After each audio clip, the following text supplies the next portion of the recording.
గుంటూరులో భారత్ కో జానో క్విజ్ పోటీలు. భారత్ వికాస్ పరిషత్ అమరావతి ప్రాంతం ఆధ్వర్యంలో నిర్వహించిన ప్రాంత స్థాయి భారత్ కో జానో క్విజ్ పోటీలు ఆదివారం యోగి భవన్ 3x3 అరండల్పేట గుంటూరులో దేశభక్తి ప్రపురితంగా ఉత్సాహంగా విజయవంతంగా జరిగాయి.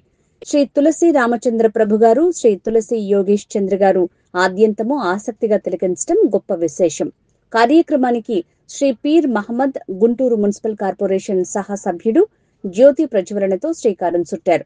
ప్రముఖ పారిశ్రామికవేత్త, విద్యావేత్త, ముఖ్య అతిథి శ్రీ తులసి రామచంద్ర ప్రభు ప్రసంగిస్తూ విద్యార్థులను కేవలం విద్యలోనే కాకుండా క్రీడల్లోనూ ప్రతిభ కనబర్చాలని, ఒలింపిక్స్ లో బంగారు పతకాలు సాధించి దేశానికి గర్వకారణంగా నిలవాలని ప్రేరేపించారు.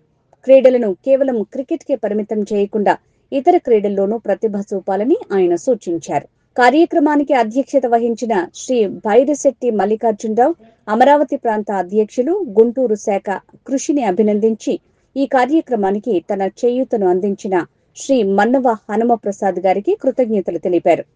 జూనియర్ విభాగంలో Kondaveedu talent public school Guntur విజేతగా నిలవగా, సీనియర్ విభాగంలో ఐకాన్ పబ్లిక్ స్కూల్ విజయవాడ మొదటి స్థానం సాధించింది. ఈ రెండు బృందాలు నవంబర్ 16, 2025న హైదరాబాద్ లో జరగనున్న దక్షిణ భారత స్థాయి పోటీలకు ఎంపికయ్యాయి. చిన్నపిల్లలు ఇవాళ నేను కూడా కొద్దిగా ఆశ్చర్యపోయాను. చాలా టఫ్గా ఇస్తున్నామా రామాయణ భారతాల మీద, కానీ అద్భుతంగా సమాధానం చెప్పారు.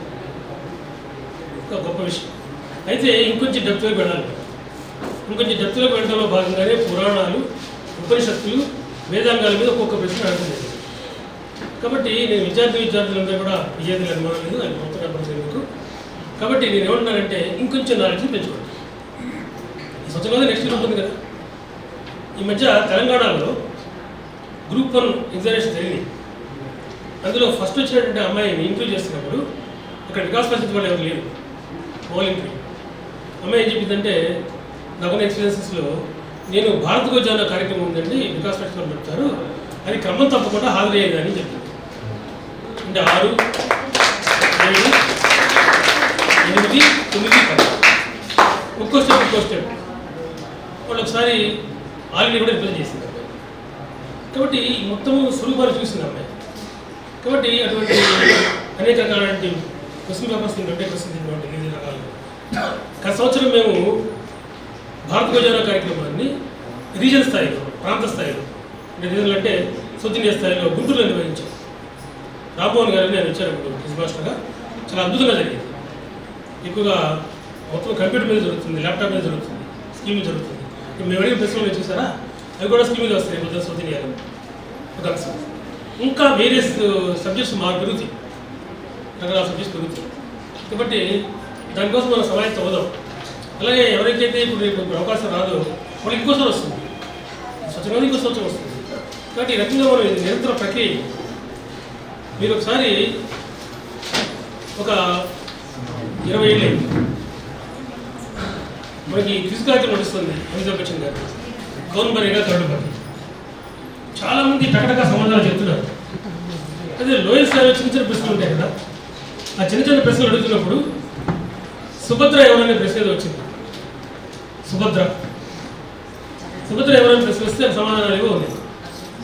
ఒక అమ్మాయి సమాధానం చెప్పింది, సుభద్ర అంటే కృష్ణుని యొక్క భార్య అని. ఇవాళ మన పిల్లలతో చెప్తారు, ఇక్కడ పిల్లలతో చెప్తారు ఎవరు అంటే, అమ్మాయి సినిమా అడుగుతున్నప్పుడు బ్రహ్మాండంగా చెప్తారు.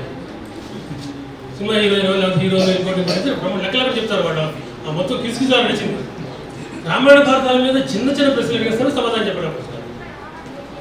అందులో భారత వికాస్ పరిషత్ దీన్ని ఛాలెంజ్గా తీసుకుంది.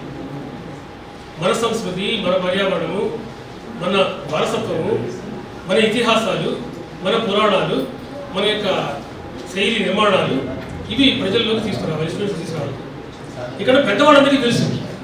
మనం అందరం ఒకప్పుడు మన పాఠాల్లో మనం చదువుకున్నాం. ఇప్పుడు పాఠాల్లో అవి ఏమీ లేకుండా చాలా జాగ్రత్త పడతారు అనుభవం. కాబట్టి మనకి ఎట్లా నేర్పాలి వీళ్ళకి? ఇది ఒక మాధ్యమంగా పెట్టుకోవాలి. ప్రతి సంవత్సరము కొన్ని వేల మంది పైన భారత్ కో జానోలో పార్టిసిపేట్ చేస్తాం. మొదట్లో మేము స్కూల్ స్థాయిలో రిటర్న్ ఫీజు పెడతాం. విజయవాడలో తెలుసు, గుంటూరులో కూడా తెలుసు. కొన్ని 100 మంది స్టూడెంట్స్ పార్టిసిపేట్ చేశారు దీంట్లో క్విజ్ కాంపిటీషన్స్. వాళ్ళ నుంచి ప్రతి స్కూల్ నుంచి బెస్ట్ ఆఫ్ 2 తీసుకొని వాళ్ళతో మౌఖికంగా ఫీజు పెట్టాం. విజయవాడ 3 బ్రాంచెస్ నుంచి, గుంటూరు నుంచి, మచిలీపట్నం నుంచి, గుడివాడ నుంచి ఈసారి. కాబట్టి అక్కడ మళ్ళీ తిరిగి ఫస్ట్ వచ్చే వాళ్ళు అవుతున్నారు ఇద్దరు ఇక్కడికి వచ్చారు. అంటే ఒక స్థాయి దాటిపోయారు అందరూ కూడా, దాటి ఇక్కడికి వచ్చారు. అందులో కొంచెం బిట్స్ని కాస్త కొంచెం పెంచాం. ఇందులో ఫస్ట్ వచ్చిన వాడు రేపు ఇద్దరు పార్టిసిపేట్ అయిపోతున్నారు. అలాగే దేశం అంతా కూడా చాలా సందర్భాల్లో చాలా చోట్ల స్కూల్ స్థాయిలో పోటీలు జరిగింది. కాబట్టి వేలాది మంది స్టూడెంట్స్ ప్రతి సంవత్సరం కూడా ఒక్కొక్క విభాగంలో పాల్గొనడం, వాళ్ళందరూ నేర్చుకోవడం మాకు చాలా ఆనందదాయకమైన విషయం. ఇందాక నేను చూశాను, చాలా ప్రశ్నలు టఫ్గా ఉంటాయేమో, అడగడానికి కొంచెం మొహమాట పడుతూ అడిగిన ప్రశ్నలకి సమాధానం అద్భుతంగా చెప్తారు. కాబట్టి పిల్లలు ఏదైనా నేర్చుకుంటారు. పిల్లల్లో తప్పు ఏది లేదు, విద్యార్థులు తప్పు ఏది లేదు. మనం ఏ సంస్కారం నేర్పితే, ఏ సంస్కృతి నేర్పితే అది నేర్చుకుంటారు వాళ్ళు. కాబట్టి వాళ్ళు డల్లర్స్ అనేవాడు అసలు ఎవరు లేరు. టీచర్ భాషలో ఒక స్టూడెంట్ డల్లరు, ఒక స్టూడెంట్ అతను బాగా చదువుతాడు, మేధావి ఏమి లేవండి. అతను ఎట్లా ఎక్స్పోజ్ చేసామో దాని మీద ఆధారపడి ఉంటుంది. కాబట్టి భారత వికాస్ పరిషత్ జరిపేటువంటి సంస్కార కార్యక్రమాలు ఇది ఒకటి. భారత వికాస్ పరిషత్ 2 రకాల కార్యక్రమాలు జరుగుతుంది. ఒకటి సంస్కార కార్యక్రమాలు, 2 సేవా కార్యక్రమాలు. సంస్కార కార్యక్రమాల్లో మరొకటి జాతీయ బృందగాల పోటీలు. ఆ సందర్భంగా చూద్దాం, కొంతమంది తెలుసు. అలాగే గురువందన్, ఛాత్రాభినందన్, సంస్కార సంబంధించిన 3 ప్రాజెక్ట్స్. సేవా కార్యక్రమాలలో అనేక ఉన్నాయి. హెల్త్ క్యాంప్స్, చలివేంద్రాలు, అత్యంత ప్రధానంగా ఈ వికలాంగులకి, దివ్యాంగులకి కాళ్ళు చేతులు అమర్చేటువంటిది, ఇలాంటి అనేక కార్యక్రమాలు ఉంటాయి. కాబట్టి సంస్కార కార్యక్రమాలు ఇది ఒక కార్యక్రమం. కాబట్టి ఇక్కడ వచ్చినటువంటి విద్యార్థులందరూ విజేతలే, వాళ్ళందరూ అభినందనీయులే. అంతేకాదు వాళ్ళని ప్రోత్సహించేటువంటి ఇక్కడ ఉన్నటువంటి తల్లిదండ్రులు కానీ, పాఠశాల చెందిన వాళ్ళు కానీ, డైరెక్టర్లు కానీ నిజంగా అభినందనీయులు. ఒకసారి నేను మధ్య ఫోన్ చేసినప్పుడు వరకు, సార్ మీరు అక్టోబర్ 12 తారీఖు పెట్టారు, అప్పుడు మాకు పరీక్షలు ఉన్నాయి, ఇంటర్లో ఎగ్జామ్స్ ఉన్నాయి అని అంటే నేను అన్నాను, ఇద్దరు కదా వచ్చేది మాకు దీని గురించి, ఇద్దరు వరకు కాస్త ఎగ్జామ్స్ ఇవ్వండి మీరు. ఆయన లేదు సార్, ఇస్తాను సార్ మీరు చెప్తున్నారు. అందువల్ల డైరెక్టర్స్ ఇంట్రెస్ట్ లేకపోతే పంపించాను, పేరెంట్స్ ఇంట్రెస్ట్ లేకపోతే అసలు పంపించాను. ఏంటంటే పోయి గుడివాడ ముందు లేదండి మా అబ్బాయికి మార్కులు. కాబట్టి ఈ వాతావరణం దాటేవాడు మీరు అందరూ. సో మీరందరూ కూడా దాన్ని. మరొక ముఖ్యమైన విషయం ఏంటంటే, ఇవాళ చదువుల్లో కేవలము హై ఫస్ట్ క్లాస్ వచ్చినంత మాత్రాన, 100కి 100 మార్కులు వచ్చినంత మాత్రాన వాళ్ళు జీవితంలో రాణిస్తారనే సందర్భాలు లేవు. Those days are over. ఇప్పుడు వాళ్ళు ఎంత డైనమిక్గా ఉన్నారు అనేది ఆధారపడి ఉంటుంది. పిల్లలు డైనమిక్గా ఉండడం అంటే కేవలము బట్టి కొట్టి మార్కులు తెచ్చుకోవడమే కాదు, రకరకాలటువంటి సందర్భాలకు ఎక్స్పోజ్ కావడం. అలాగే ఎలక్ట్రిషన్ కాంపిటీషన్లో పార్టిసిపేట్ చేయడం, ఎస్ఏ కాంపిటీషన్ పార్టిసిపేట్ చేయడం. అలాంటి వాళ్ళు మెరిటోరియస్గా తయారవుతారు, మెరికల్ లాగా తయారవుతారు. వాళ్ళు ఈ దిశ ముందు నడిపిస్తారు. అటువంటి యువత కావాలని భారతదేశంలో మనం కోరుకుంటాం. స్వామి వివేకానంద ఆయన ఆశయాలతో మేము దీన్ని ప్రారంభించారు 1963లో. సోర్స్ ప్రకాష్ జైన్ ఆయన ఒకసారి స్మరించుకుంటూ నేను ఎక్కువ సమయం తీసుకోవటం లేదు. కాబట్టి మన కార్యక్రమాలు ముందుకు పెడదాం. ఇందులో భాగంగా ఇవాళ కార్యక్రమాలు వాటిని మన గుంటూరు ప్రాంతం బ్రాంచ్లో రాజశేఖర్ గారు ప్రెసిడెంట్, అలాగే సెక్రటరీ ఎంవి బ్రహ్మ చేసి పెట్టినట్టు కదా, ఫైనాన్స్ సెక్రటరీ చంద్రరావు గారు, అలాగే ఈ ప్రాంత్కి బ్రాంచ్కి ఒక కన్వీనర్ ఉంటారు, ప్రాంతకు కన్వీనర్ ఉంటారు. ప్రాంత్కి ఈ బీకేజీ కన్వీనర్గా కాళంకి శ్రీనివాస్ గారు ఉన్నారు. ఫోన్ చేసి మాట్లాడే విషయం మీకు తెలుసు. అంటే ఎవరి పని వాళ్ళు చేస్తారు. చూడండి, భారత వికాస్ పరిషత్తులో గొప్పతనం ఏంటంటే it is a team work. చాలా అద్భుత రీతిలో జరుగుతుంది. ఎవరికి ఏ పని అనుకుంటామో కూర్చొని వాళ్ళు హృదయాన్ని పెట్టి పని చేస్తారు. అందుకే పెద్ద పెద్ద కార్యక్రమాలు కూడా చాలా అద్భుతంగా నిర్వహిస్తారు. రఫీ గారు ఉన్నారు, రఫీ గారు వారు కాంపిటేటివ్ ఎగ్జామినేషన్స్లో ఫ్యాకల్టీ మెంబర్.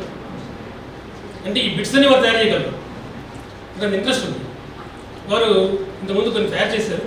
అలాగే లాస్ట్ టైం బ్రాంచ్లో కానీ ప్రాంతంలో కానీ వారు ఇప్పుడు స్కోరర్గా ఉంటూ, ఎందుకంటే స్కోరర్కి మంచి నాలెడ్జ్ ఉండాలి, అది కష్టం. సో అంపైర్కి ఎంత నాలెడ్జ్ ఉండాలి క్రికెట్, అంత గొప్ప నాలెడ్జ్ ఉంది వారు. అలాగే చలమయ్య గారు ఇప్పుడు కూడా మనకి ప్రాంతంలో జాయింట్ సెక్రటరీ ముందు ప్రెసిడెంట్ చేశారు. ఇంతకుముందు ఉదయం అలాగే వేరియస్ బ్రాంచెస్ నుంచి వచ్చిన వాళ్ళు మళ్ళీ పనిచేస్తారు. కాబట్టి గుంటూరు బ్రాంచ్ నుంచి వాళ్ళు. అలాగే బీరాల నాగేశ్వరరావు గారు వారు కన్జ్యూమర్ ఫోరంలో చాలా పెద్ద పని వర్క్ చేస్తున్నారు. కన్జ్యూమర్ కౌన్సిల్ అట్లా మెంబర్ వారు అంతకుముందు కోర్టులో పనిచేస్తారు. అలాగే గుంటూరు నుంచి చాలా మంది పనిచేస్తారు. అలాగే సహస్రశంకర్ గారు వారు మేము అంతా కూడా గత 40 ఏళ్ళుగా పనిచేస్తున్నాం భారత పరిషత్లో. సో వారు ప్రస్తుతం ప్రాంతులు సభకు నమస్కారం. అంటే మాటలు పెద్దగా మాట్లాడటం రాదు, కానీ ఈ ప్రోగ్రామ్ బాగా కండక్ట్ చేయడంలో నేను నా పాత్ర కూడా అందరితో పాటు. ఈ యొక్క భారత్ కో జానో కార్యక్రమం భారత వికాస్ పరిషత్ 2001 నుంచి తీసుకుంది. 2001 నుంచి ఈ కార్యక్రమాన్ని స్కూల్ లెవెల్లో, కాలేజీ, ఎందుకంటే అప్ టు +2 దాకా, ఇంటర్మీడియట్ దాకా తీసుకోవడం జరిగింది.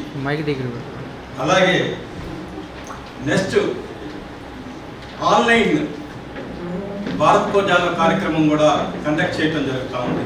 ఈరోజు ఇది ఇంటర్మీడియట్ కాదు, కాలేజీ వాళ్ళు తర్వాత ఇంకా ఇంట్రెస్టెడ్ పీపుల్. ఎందుకంటే దీని యొక్క ముఖ్య ఉద్దేశం ఏంటంటే సమాజంలో మనకి తెలియని, ఎందుకంటే ఈ యొక్క ఇంగ్లీష్ మెకాలే తర్వాత వచ్చిన ఇంగ్లీష్ నాలెడ్జ్లో అంతా ఏంటంటే మన సంస్కృతి, సంస్కారాలు, మన ఉపనిషత్తులు, మన ఇతిహాసాలు ఇవన్నీ కనుమరుగైపోతున్నాయి. ఎందుకంటే సిలబస్లో, కరిక్యులంలో ఈ లేకుండా చూసుకుంటున్నారు. మన గురుకుల సిస్టమ్ తీసేశారు. ఇంగ్లీష్ అని ముందుకు తీసుకెళ్తున్నారు.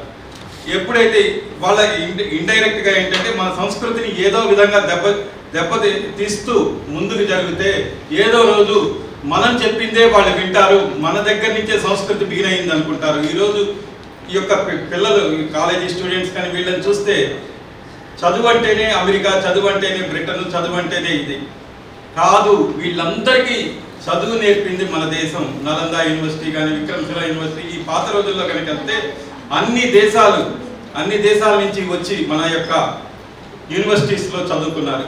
ఆ రోజు నలంద యూనివర్సిటీలో స్టూడెంట్స్ 10,000 మంది ఉండేవాళ్ళు. కాబట్టి ఇది వాళ్ళ చరిత్ర కన్నా ముందు ఎంతో భారతదేశ చరిత్ర ఉందని చెప్పడానికి వాళ్ళకి అయిష్టత. అందుకోసమే ఈ ఇంగ్లీష్ సిస్టము, మొత్తం ఈరోజు మనకి స్వదేశీ వైపు మనకి ముందుకు జరుగుతున్నాం. ఈరోజు కార్యక్రమాలు చూస్తే మన శ్రీధర్ వెంబు గురించి చదువుకున్నాం. ఈరోజు రేపొద్దున జడ్జన్నని ఏదో రకంగా మన ఈ యొక్క ఇండియా సంస్కృతిని కానీ ఈ వాట్సాప్, ఈ మీడియా, సోషల్ మీడియా ద్వారా దెబ్బతీద్దామనే ఉద్దేశంతో వాళ్ళు పూనుకున్నారు. ఎందుకంటే వాళ్ళ mind set, western mind set ఏంటి, మేమే గొప్ప, మేమే ప్రపంచానికి సంస్కృతిని ఇచ్చాం, మేమే ప్రపంచానికి మెకనైజేషన్ ఇచ్చాం, మేమే ప్రపంచానికి నాలెడ్జ్ డిస్కవరీస్ ఇచ్చాం. కానీ మనం చూసాం ఈ యొక్క కరోనా వైరస్ అప్పుడు మన దేశంలో మనం ఏంటి, ఇండియా ఏంటి తయారు చేయటం, మనం ఏది చెప్తే అది, మనం చెప్పిన రేటుకే కొనుక్కోవాలి, మనది అయిన తర్వాత కొనుక్కోవాలి అని చెప్తూ వచ్చారు. కాదు, మేము కూడా తయారు చేస్తామని చెప్పి భారతదేశం ముందుకు వచ్చింది. ప్రపంచ దేశాలు, undeveloped countries, south African countries, poor కంట్రీస్కి ఎంతో ఫ్రీగా వాళ్ళకి, ఎందుకంటే మనం అందరూ ఏంటి, ఈ రేటుకి కొంటేనే కొనండి, మాకు లేకపోతే లేదు, మమ్మల్ని దీని మీద రిపర్కేషన్స్ ఏమైనా వచ్చినా మాకు సంబంధం లేదంటూ చెప్తూ వచ్చినా కానీ మన భారత ప్రధాని కానీ, మన భారతదేశం కానీ ఫ్రీగా అన్డెవలప్డ్ కంట్రీస్, పూర్ కంట్రీస్కి ఇవ్వడం జరిగింది. అది ఎంతో గొప్ప విషయం. ఈరోజు ప్రపంచం మొత్తం 150 కంట్రీస్ భారతదేశం ఇంకా చూస్తున్నాయి. ఎందుకంటే ముందు నిలబడి మాట్లాడుతుంది భారతదేశమే అని చెప్పి అందరూ ఒప్పుకుంటున్నారు. కాబట్టి మనం కూడా మన భారతదేశ విలువలు పిల్లలకి నేర్పండి. విలువలు, సంస్కృతి, సంస్కారాలు, మన ఇతిహాసాలు, మన యొక్క హిస్టరీ, అఖండ భారతదేశం గురించి చెప్పండి. మన యొక్క మధ్యతరం, మనం ఎలా ముందుకు జరిగాము, ఈరోజు ప్రపంచాన్ని విద్యతతోటి ఐటీ రంగంలో కానీ, ఆర్టిఫిషియల్ ఇంటెలిజెన్సీలో కానీ ముందుకు తీసుకెళ్లాలని సభాముఖంగా కోరుకుంటూ సెలవు తీసుకుంటాను. Thank you.